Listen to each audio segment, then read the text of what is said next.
the question to be answered by. Hi, Varad. This is Ayush Nambiar. I was listening to you very briefly, and considering that you worked with public and private offices on the sustainability and investment topic. Civic sense is at question in India. Convenience is the only innovation. Affordability is the pitch. International standards or global levels of sustainable policies are impractical and illogical for this country. And I'm talking purely on the basis of how they are far more organized and we are in a very unorganized space.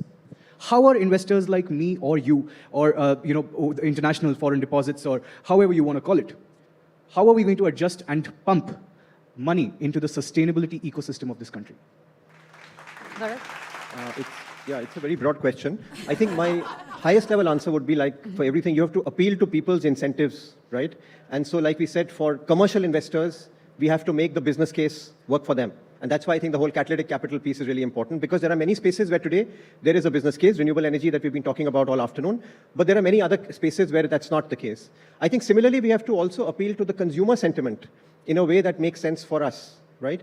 There's a lot of studies that have been done, including by our organization, on what they say as the say-do gap between consumers. That a lot of consumers want to do sustainable choices, but they don't do it because of the price sensitivity and other things. So how do you reduce the green premium to actually enable consumers to make the right choices is the direction in which we need to go to.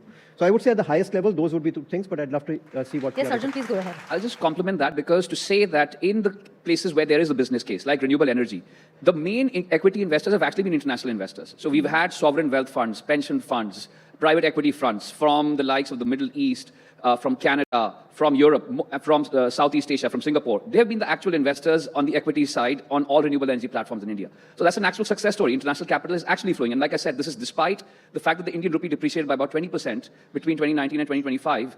The FDI actually trebled. In sectors where the business case does not exist, we need other types of interventions, such as blended finance that we've discussed, but there's another option.